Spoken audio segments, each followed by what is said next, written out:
Programme आओ गल्लां करिए च तुहाडा बहुत बहुत स्वागत है। इस प्रोग्राम दे विच किसी खास शख्सियत दे नाल असीं गलबात कराउने आ। साडी हमेशा ही कोशिश हुंदी है किसी विग्यानी दे नाल किसी खोजकार दे नाल जिहड़ी है तुहाडी इस प्रोग्राम दे विच गलबात कराई जावे। अज वो शख्सियत मौजूद ने विनोद कुमार जी जो कि पटना साहिब की धरती तो आए ने। गलबात करते हैं उन्होंने नाल क्योंकि किस मसले नूं लैके खोज कर रहे हैं तो हुण तक किहड़ा कितना समा हो गया खोज करदे नूं। पहला स्वागत करते हैं प्रोग्राम दे विच। स्वागत है जी तुहाडा। जी आपको भी सत श्री अकाल। वाहिगुरु जी की खालसा वाहिगुरु की फतह। विनोद कुमार सिंह जी सब तो पहला जानकारी दी जाए तुसीं किहड़ी जगह दे रहण वाले हो ते कितना समा हो गया तुहानूं खोज करदे नूं। मैं पटना साहिब गुरु गोविंद सिंह जी महाराज के जन्मभूमि जो वहाँ गुरुद्वारे हैं उसके ठीक सामने मेरा गांव है गंगा के इस पार। तो बचपन से ही हम लोग गुरु घर को देखते थे।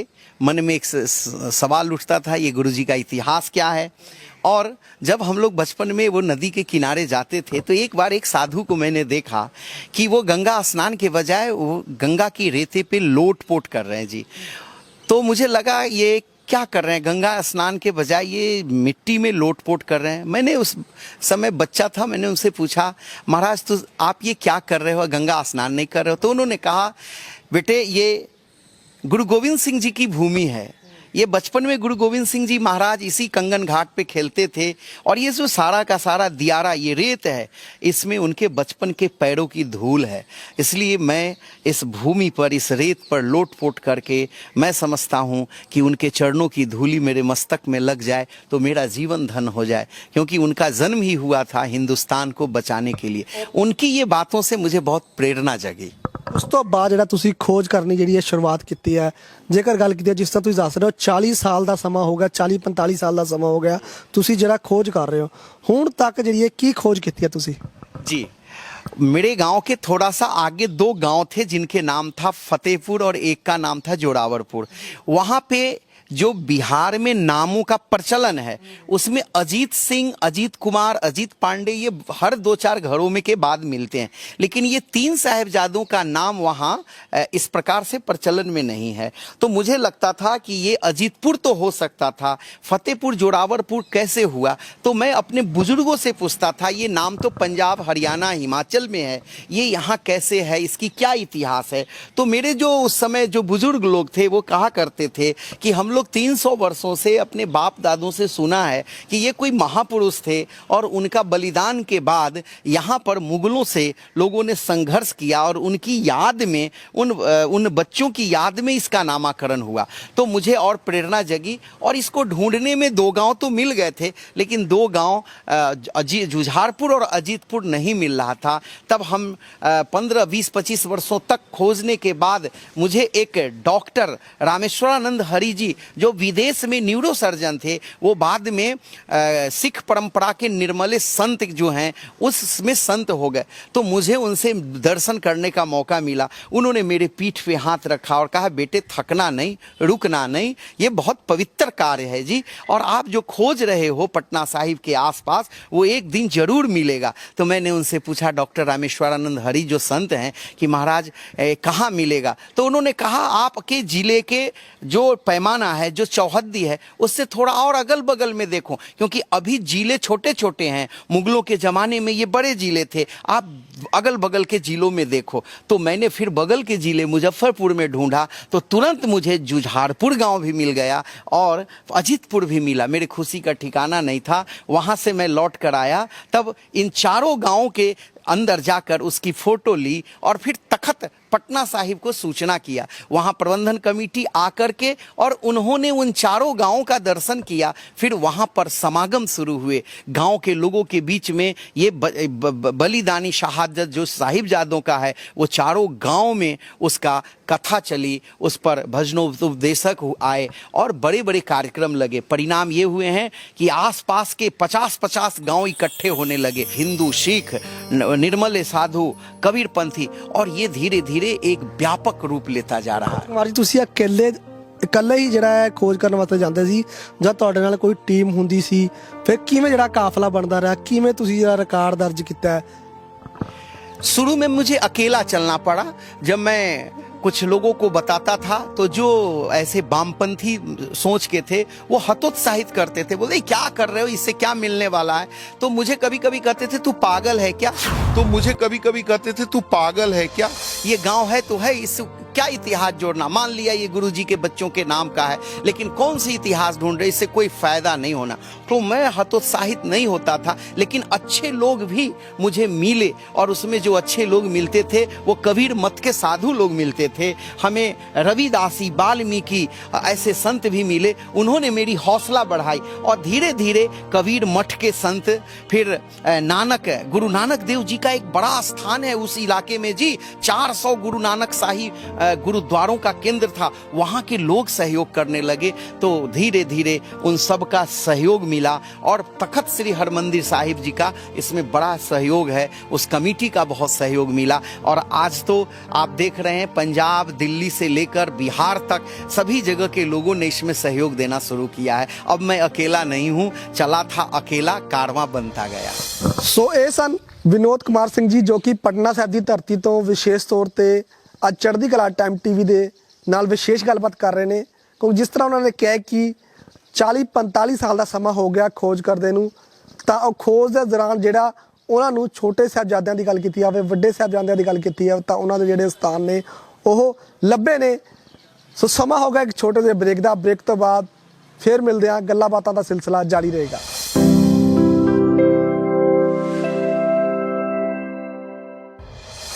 Gurbani news, music, entertainment show ਜਾਂ ਕਿਸੇ ਤਰ੍ਹਾਂ ਦਾ ਕੋਈ ਵੀ ਕੰਟੈਂਟ ਵੇਖਣ ਦੇ ਲਈ ਪਲੇ ਸਟੋਰ ਤੋਂ ਹੁਣੇ ਡਾਊਨਲੋਡ ਕਰੋ ਚੜ੍ਹਦੀ ਕਲਾ ਮੀਡੀਆ ਨੈਟਵਰਕ ਐਪ।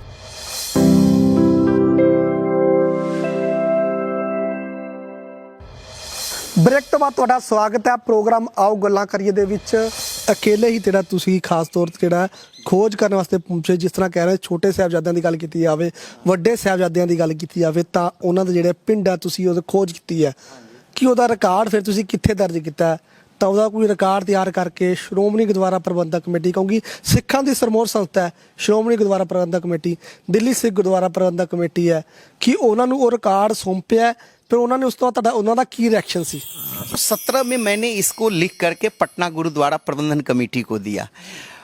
17 के बाद 19 में मुझे चढ़ती कला के चेयरमैन साहब जगजीत सिंह जी दर्दी और उनकी बेटी, वो दोनों से भेंट हो गई। उनके कारण से ये जो विषय था वो विषय टेलीविज़न के माध्यम से संसार को गया और संसार के लोगों का फ़ोन आना शुरू हुआ और लोग वहाँ आने लगे। तो आने के बाद गांव में भी हलचल हुई। फिर मैंने उस रिकॉर्ड सबको ले करके और मैं दिल्ली गुरुद्वारा प्रबंधन कमेटी, जिसके 2 पदाधिकारी को मैं जानता था, वो हरमीत सिंह कालका जी और मनजिंद्र सिंह सिरसा साहब, मैं उनसे पास गया मिलने। तो उन्होंने कहा कि इसकी कुछ तो सबूत होनी चाहिए। तो उन्होंने उसमें गुरुद्वारा का लीगल सेल और हिस्ट्री सेल के पास मुझे भेज दिया। तो लीगल सेल में जो एडवोकेट थे उन्होंने कहा ऐसा करो बेटे, आप नक्शा बना करके मुझे समझाओ कि पटना साहिब तखत किधर है और ये 4 गांव कितने हैं, और वो नक्शे मुझे समझाओ। तो मैंने जब नक्शा बनाया तो उन्होंने कहा बेटे आधे काम हो गए, ये बहुत अच्छा है, ये तो गुरुद्वारे के सामने ही 15 किलोमीटर पर ये गांव है और ये सारा इतिहास अब इसको नक्शे के माध्यम से आप जारी करो। और उन्होंने अपनी एक चिट्ठी गुरुद्वारे को कमेटी को दिया। फिर गुरुद्वारा के हरमीत सिंह जी कालका और मनजिंद्र सिंह सिरसा जी ने मुझसे पूछा कि ये काम बहुत बड़ा है, आपको मैं कैसे सहयोग करूं। तो मैंने कहा जी ये सहयोग ये है कि मेरी 8-9 मांगे हैं पूरे देश के। पहले तो आम जनों से कि सहयोग करो और दूसरा कि सरकार से, आप सरकार को चिट्ठी लिखो क्योंकि प्रबंधन कमेटी की चिट्ठी को सरकार सुनेगी। उन्होंने तुरंत भारत के प्रधानमंत्री नरेंद्र मोदी जी और बिहार के मुख्यमंत्री नीतीश कुमार जी को चिट्ठियां लगा दी और वो चिट्ठियों की एक कॉपी मुझे मिला। उसके बाद से और थोड़ी हलचल हुई और उसमें हमने मांग करी थी कि उस मांग में था कि साहिबजादों का जो ये शहादत है वो पाठ्यक्रम में जोड़े जाएं। एक दूसरा, उनकी शहादत को राष्ट्रीय वीर बाल दिवस घोषित किया जाए। 2, तीसरा, गुरु तेग बहादुर जी की शहादत को दिल्ली के अंदर छुट्टी हो और सरकारी स्तर पर भी मनाया जाए। तो ये और उसके बाद और मांग थे, लेकिन ये 3 मांग मैं समझता हूं गुरुद्वारा के माध्यम से जो पत्र गया उसके कारण से प्रधानमंत्री ने भी उसको पूरा किया। इसके लिए मैं प्रबंधन कमेटी दिल्ली को लख लख साधुवाद देता हूं।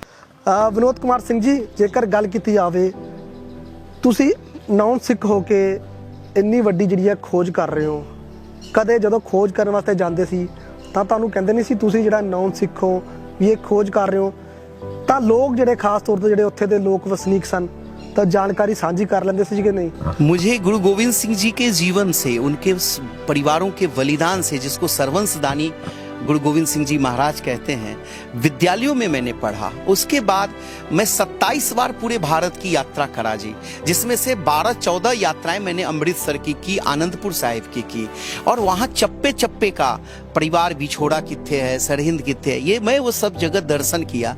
तो उनकी कहानियों को सुनकर रोंगटे खड़े होते थे, आंखों से आंसू आता था। तो मुझे लगा कि एक कवि, जो बुल्ले शाह से किसी ने पूछा कि आप मुसलमान कवि होकर के और गुरु गोविंद सिंह की आप जयकारा लगवाते हो, आपको क्या कहना?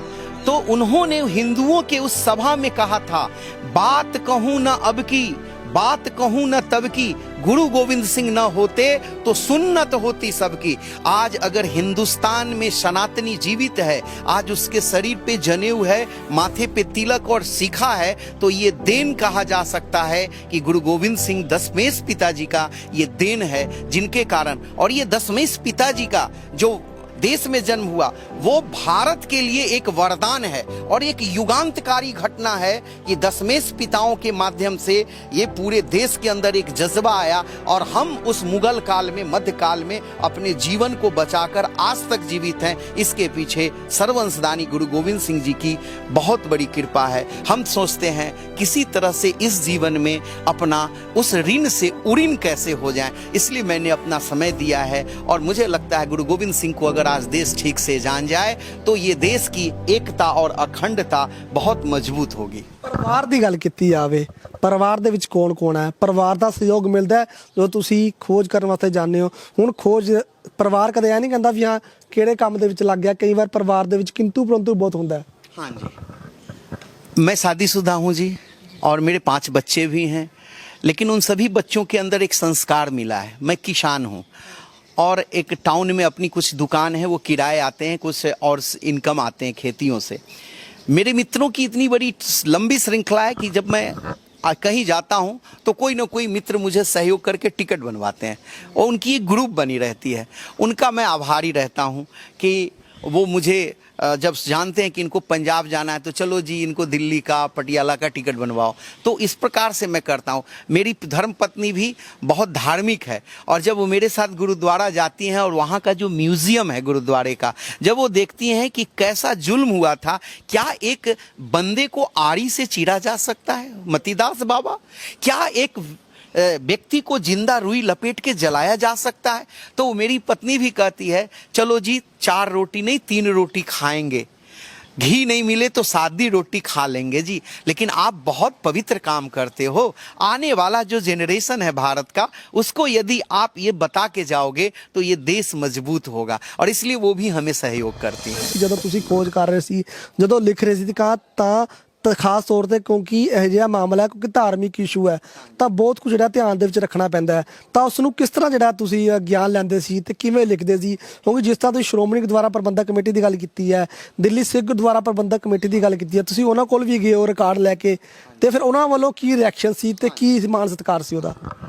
जब पटना और दिल्ली से जब इसमें पत्र लिखे गए तो उन सबको लगा करके, और मैंने वो जब गुरुद्वारा में दिया पटना साहिब में, तो वहाँ एक बाल लीला गुरुद्वारा भी है जिसको बब्बा भूरी वाले कश्मीरा सिंह जी महाराज देख रेख करते हैं। वहाँ भी मैंने एक पांडुलिपि दी। तो वहाँ के जो सेवक हैं, जत्थेदार हैं, उन्होंने कहा कि ये बब्बा कश्मीरा सिंह जी आने वाले हैं और अमृतसर अकाल तख्त के सत्कार योग साहिब हरप्रीत सिंह जी महाराज जो जत्थेदार थे वो भी आने वाले हैं, आपको उनसे मिलवाएंगे। तो मैंने कहा मेरा सौभाग्य। तो जब ये दोनों सत्यार योग सज्जन आए तो मुझे उन्होंने फ़ोन करी, तो मैं जाकर के उनसे मिला और अपनी वो पुस्तकों की पांडुलिपि उनको दी। वो बड़े प्रसन्न हुए और उन्होंने कहा देखो जी ये काम संसार के लिए अद्वितीय काम हुआ है। तो मुझे बब्बा कश्मीरा सिंह के सामने ही हरप्रीत सिंह जी ने एक सरोपा भेंट करके मुझे सम्मान दिया। वो मेरे लिए बहुत फ़ख्र की बात थी। और उन्होंने कहा मैं आपकी और क्या मदद करूं? तो मैंने कहा कैसा मदद चाहते हैं? बोले कि नहीं कुछ पैसे से इन इंतजाम कर दूं, वहां कुछ बनाओगे? तो मैंने कहा नहीं जी, पैसे से इंतजाम करके नहीं बनाना, मुझे जमीन देना है, आप कार सेवा वाले किसी बब्बा को बताओगे तो वो बड़ी श्रद्धा से बनाएंगे। तो उन्होंने कहा कि चलो पहली बार हम इसको दर्शन द्योरी बनाते हैं एक डिजाइन करके। और ये बात जब उन्होंने कहा तो अखबारों ने भी बहुत बड़ा न्यूज कवर। ਅਕਾਲ ਤਖਤ ਜਥੇਦਾਰ ਜਿਹੜੇ ਸਿੰਘ ਸਾਹਿਬ ਗਿਆਨੀ ਹਰਪ੍ਰੀਤ ਸਿੰਘ ਜੀ ਤਾਂ ਉਹਨਾਂ ਨੇ ਉਸ ਜਗ੍ਹਾ ਤੇ ਜਿਹੜੀ ਆ ਡਿਓਡੀ ਬਣਾਈ ਸੀ। हाँ, वो नहीं, अभी बनाई नहीं है, उन्होंने बनाने की बात करी। और उसके बाद उन्होंने बाबा कश्मीरा सिंह जी के जो शिष्य हैं, बाबा सुक्खा बाबा, वो फोटो भी वो सुक्खा बाबा के नेतृत्व में, और अकाल तखत के और भी जो थे अभ्यासी जी और आज कालों साहब, ये सब अमृतसर से गए और सुक्खा बाबा गए। तो उन्होंने वो 4 गांव देख करके जगह देखी और उन्होंने कहा अब मैं नक्शा पंजाब से बनवाऊंगा और इसका निर्माण करना है। तो हमें बड़ी प्रसन्नता है, गांव वालों ने जमीन भी दी है, तो वो काम अब आगे बढ़ रहा है। ਤੁਸੀਂ ਖੋਜ ਵੀ ਕਰ ਲਈ, ਉਸ ਤੋਂ ਬਾਅਦ ਜਿਹੜਾ ਇੱਕ ਰਿਕਾਰਡ ਵੀ ਜਿਹੜਾ ਤੁਸੀਂ ਕਾਇਮ ਕਰ ਰਹੇ ਹੋ, ਇੱਕ ਜਾਣਕਾਰੀ ਮਿਲੀ ਹੈ, ਤੁਸੀਂ ਇੱਕ ਕਿਤਾਬ ਵੀ ਜਿਹੜਾ ਉਸ ਤੋਂ ਬਾਅਦ ਛਾਪਣ ਜਾ ਰਹੇ ਹੋ, ਤੇ ਹੁਣ ਤੁਹਾਡਾ ਏਮ ਕੀ ਆ, ਅੱਗੇ ਕੀ ਪ੍ਰੋਸੈਸ ਹੋਣਾ ਚਾਹੀਦਾ ਤੇ ਕੀ ਕਹਿਣਾ ਚਾਹੁੰਦੇ ਹੋ ਉਸ ਬਾਰੇ? इस संदर्भ में मैं दिल्ली में सरदार इकबाल सिंह जी से मिला था, जो भारत सरकार के अल्पसंख्यक बोर्ड के चेयरमैन हैं। वो पढ़े लिखे हैं, उनके 1 दर्जन किताबें गुरुमुखी में भी है पंजाब कल्चर पे। तो उन्होंने कहा बेटे ये काम बहुत बढ़िया हुआ है, इसको और दूर तक जाने हैं। आप पटना के आसपास के जो इतिहासकार हैं, पुरातत्ववेत्ता हैं, साहित्यकार और खोजी पत्रकारों को एक बार कहीं बुलाना चाहिए, उनका एक सम्मेलन संगोष्ठी करके और ऑन रिकॉर्ड करना चाहिए। ਸਾਰਿਆਂ ਦੇ ਬੈਠ ਕੇ ਜਿਹੜਾ ਵਿਚਾਰ ਸਾਂਝੇ ਹੋ ਜਾਣਗੇ ਤੇ ਨਾਲ ਹੀ ਜਾਣਕਾਰੀ ਆ ਉਹ ਹੋਰ ਵਾਧਾ ਹੋਵੇਗਾ। तो मैंने पटना तखत साहब को निवेदन किया था, उन्होंने तुरंत एक चिट्ठी निकाली और उसको प्रिंटिंग करके हमने हर कॉलेज में भेजा। और उन कॉलेजों के जो इतिहास के विद्वान जन थे, गुरु गोविंद सिंह कॉलेज जो गुरुद्वारा के सामने ही है, उसके इना साहब की धरती में मौजूद है वो गुरुद्वारा से 200 मीटर पे गंगा किनारे। तो उसने एक बड़ा आयोजन किया, उसमें 150 बंदे आए थे, जिसमें 40 ऐसे लोग थे जो देश के स्तर पे इतिहासकार विद्वान थे। उन लोगों ने अपनी रिपोर्ट, अपना अपना बयान वहां दिया और उन सब ने ये माना कि ये काम जो 317 साल पहले युद्ध हुए थे और उस युद्ध में हिंदुओं और सिखों को विजय मिला, मुगलों की सफाया हो गई और वो उसी स्मृति में वो गांव हैं। उन्होंने कहा ये इतिहास देर से ही लेकिन अब दुरुस्त हो रहा है, इसको जन जन तक पहुंचाना चाहिए। इस दिशा में वो सारी रिकॉर्ड को मिला के एक स्मारिका बना रहे हैं जी, और ये अभी 2 महीने में उसका लोकार्पण करेंगे। साथ में हम सब लोग वहां पर एक कैलेंडर निकाल रहे हैं, जिस कैलेंडर में ये 4 गांव क्या जी, और 4 गांवों के साथ साथ वो किधर किधर से युद्ध के लोग गए थे, जिन रास्ते से हम युद्ध करने गए उस सारे रास्तों का नाम खालसा विजय पथ करना है जी। और खालसा चौक भी है, खालसा बाजार भी है, खालसा घाट भी है गंगा का किनारे। इन सब को इस कैलेंडर में चिन्हित करके और 10-20 हजार कैलेंडर सारे घर घर तक पहुंचाने हैं। और ये हमारा लक्ष्य है कि बहुत जल्द 4 साहिबजादों के उस गांव को एक भव्य तीर्थ का रूप, एक स्मारक का रूप, वहां बिहार के 40 बंदे उसमें शहीद हुए थे और उन 40 बंदों का एक स्मारक बिहार के उन 4 गांवों में बनाने के लिए हम लोग कृत संकल्प है। ਵਿਨੋਦ ਕੁਮਾਰ ਸਿੰਘ ਜੀ ਯਾਦਵ ਦੇ ਨਾਲ ਵਿਸ਼ੇਸ਼ ਗੱਲਬਾਤ ਹੋਈ ਹੈ, ਜਿਨ੍ਹਾਂ ਵੱਲੋਂ ਵਿਸ਼ੇਸ਼ ਤੌਰ ਤੇ ਜਿਹੜੀ ਹੈ ਖੋਜ ਕੀਤੀ ਜਾ ਰਹੀ ਹੈ। ਸੋ ਅਸੀਂ ਵੀ ਉਮੀਦ ਕਰਦੇ ਹਾਂ ਜੋ ਇਹਨਾਂ ਵੱਲੋਂ ਖੋਜ ਕੀਤੀ ਗਈ ਹੈ ਉਹ ਸੰਪੂਰਨ ਤੌਰ ਤੇ ਸਿਰੇ ਚੜੇ। ਸੋ ਅਗਲੇ ਐਪੀਸੋਡ ਦੇ ਵਿੱਚ ਕਿਸੇ ਖਾਸ ਸ਼ਖਸੀਅਤ ਦੇ ਨਾਲ ਗੱਲਬਾਤ ਕਰਾਵਾਂਗੇ। ਮੈਨੂੰ ਦਿਓ ਇਜਾਜ਼ਤ, ਧੰਨਵਾਦ।